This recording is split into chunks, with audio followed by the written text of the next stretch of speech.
So now this new series is basically. I mean, I used to do this series how I would book it, but I don't want to, rehash an old concept. Instead, this is more just a an attempt to deep dive into what I would do to try and help, try and fix a brand or, my opinion on like NXT or Rampage or, how I would plans for a certain wrestler, just like a deep dive that I can't talk about in a news video. It gives me the opportunity to talk about it in a different video and at least give you guys a different forum of maybe long form content. So that's what we're going to do here. And I kind of alluded to it. It is said that NXT is, the current attendance for NXT is disappointing WWE. And the current crowd reactions, it's not where WWE wants it to be, so on and so forth. And I know that it is very difficult in some cases to have your developmental get the reactions that you want. And, have the fans who may not be fans of the actual product, do that and do this and do that and be a part of it and react a certain way. It's like, with Impact Wrestling, when they would do shows in Orlando, it's hard to enlist fans who are not fans of your product to give you the reactions that you want because they're not actual fans of your company. They're not actually professional wrestling fans. They are just here because you're not charging for it, or maybe it's cheap, or whatever the case is, and it's just a way to get out of the sun, way to keep themselves busy in Florida, yada yada yada. I think it may be different with WWE, but that's just how it was. It may be different with AEW rather, but that's how it was with WCW and also Impact Wrestling when they would do shows in Orlando. And heck, it was that way with WCW in Atlanta too, when they did shows in Atlanta. But it wasn't like this all the time with NXT.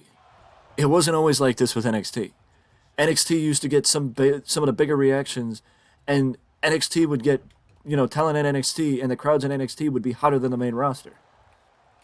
And I would say since the pandemic, that changed. Honestly, I would say since the pandemic, that probably changed. And it's no fault of WWE, it's no fault of the fans. If anything, it is fault of the atmosphere. The atmosphere was a lot more serious, the atmosphere was a lot more different, constricting because of the pandemic, and that people were more worried about other things not having to do with professional wrestling. And it just changed. I'm not saying that there's a stigma that goes with this, the Full Sail at this point. I'm not saying that at all. I'm just saying that, how do you miss me if I don't go away? How can I miss you if you don't go away? I think if NXT walked away from Full Sail, and I mentioned this in, just took a break from Full Sail. You don't have to go internationally or nationally. You could go around Florida and just instead of just doing house shows around Florida, which NXT does, also do regular scheduled programming. Just do regular scheduled programming and tape shows in other arenas and other small venues, gymnasiums, community centers, amphitheaters, etc., etc. Just tape it elsewhere. Week to week, just tape it elsewhere. And then the more sporadic people see you in Full Sail, the bigger the reaction should be when you go back to Full Sail because you haven't been there. I know that's a simple idea, and I know that the Full Sail parking lot is the most dangerous place in NXT because of the amount of times that people have gotten attacked and gotten injured in the Full Sail parking lot. But the fact of the matter is, with the parking lot having a reputation of its own, that feels like the only thing that has a positive reputation right now. Well, it's not really a positive reputation, but an interesting reputation. But also, if that's not the case, where they don't need to go somewhere else and expand their venues of where they do the shows, then the only other thing I can think of is talent. Right now, Braun Breaker, since the launch of NXT 2.0, Braun Breaker has been on top of NXT with no sight of him not being on top of NXT anymore. With no foresight of him not being on top of NXT anymore. Yes, there is a question of Braun maybe going up to the main roster and the likelihood of Braun going up to the main roster, which would allow NXT to hit a much needed reset button. But think about this. I would say probably within 6 months of Braun Breaker debuting on NXT, he was world champion. He was in the main event. He was world champion. And I'm not saying in any way, shape, or form that Braun Breaker does not deserve the push that he's gotten and is not one of the most skilled people in NXT right now. It is just the fact that the fans who go to the arena every week see the same show every week with the same talent on top, with the same people winning. Everything is the same. And the monotony may be getting to them.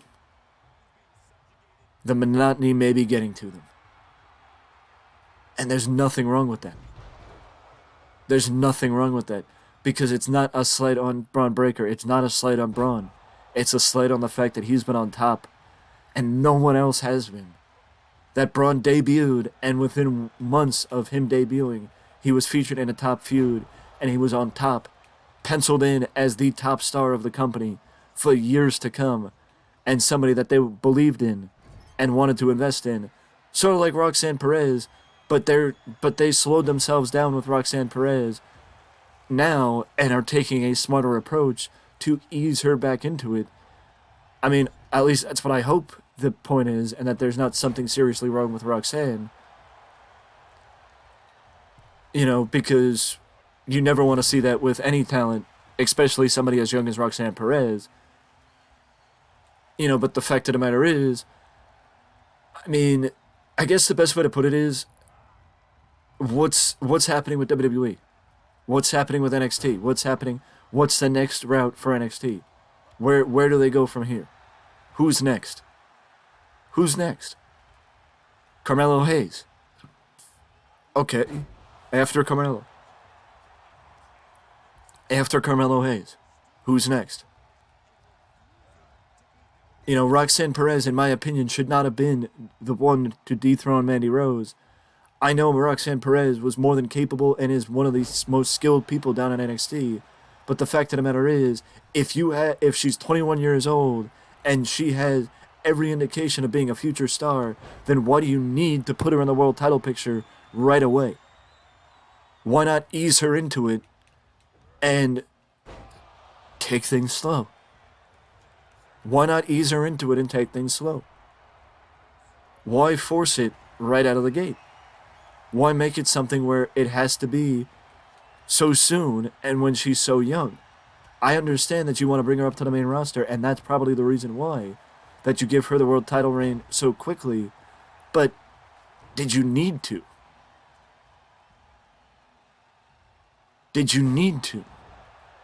Or was it just the fact that you had nobody else in your mind that was on that level to be able to dethrone Mandy Rose? I think it is a 50-50 on either way, that is the reason.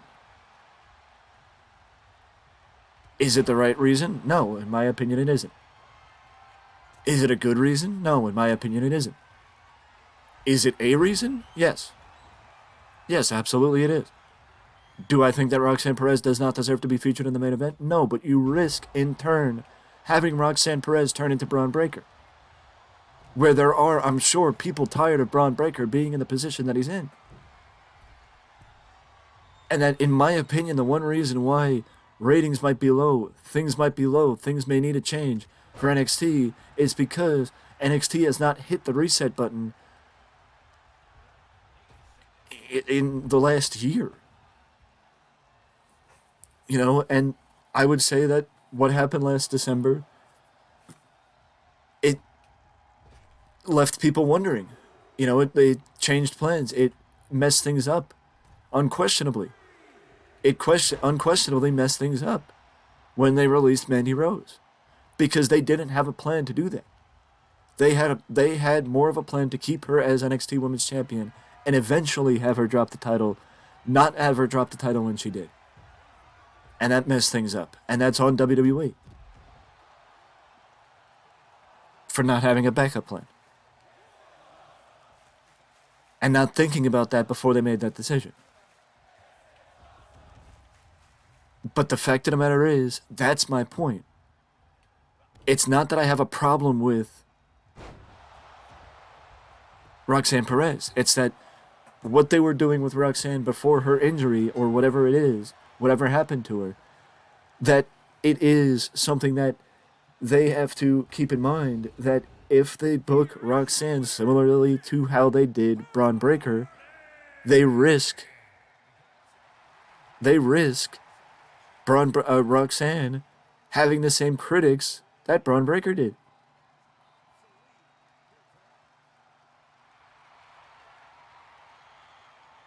That's it. They risk Roxanne Perez having the same critics that Braun Breaker did. And enduring the same problem. And yes, I would say that, for lack of a better word,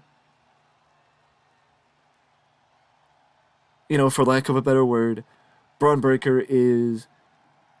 the women's division has a bit more depth than the upper card in NXT.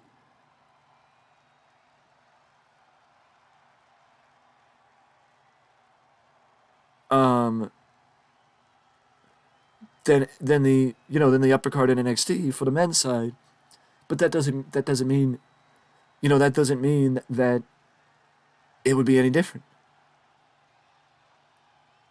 My point is that I understand you have a direction, you want to stick to it, you have your champions, you want to stick to them, you want to show that you're investing in them, you want to it's a part of the development.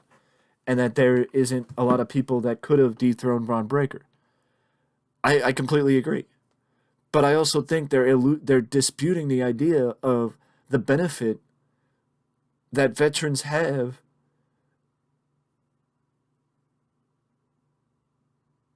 in NXT. And that you could have somebody that isn't being used down up on the main roster come down to NXT and work down in NXT for a bit. Like, I'm sure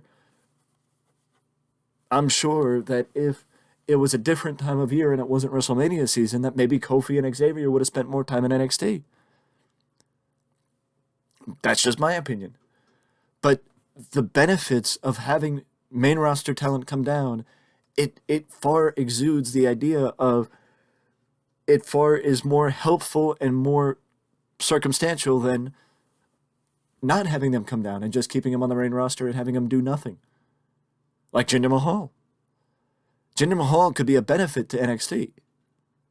More than he could be to the main roster, clearly, otherwise he wouldn't be down in NXT. But my point is that NXT can be fixed, you just got to be patient with it.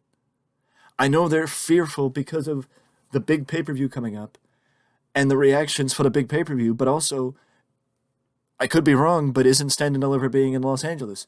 So Stand and Deliver will give them an indication of what it would be like to have NXT in front of an audience that doesn't normally see NXT. That's my point.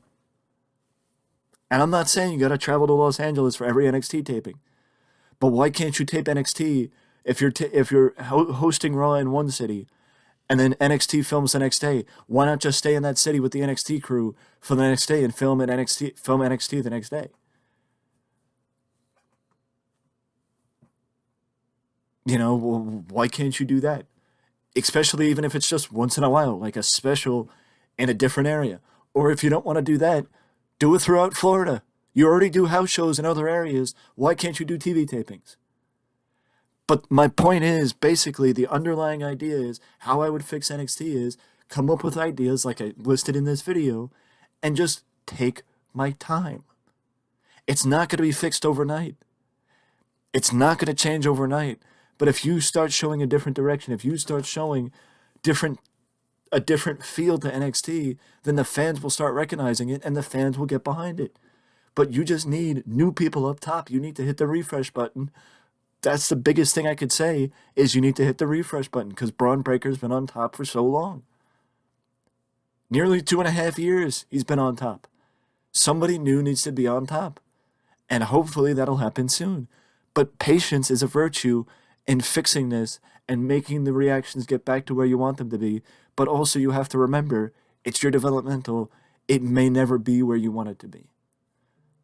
Because it's not meant to be a major arena venue. If you wanted reactions from a major venue, go in a major venue. But either way, let me know down in the comment section below your thoughts on a series like this.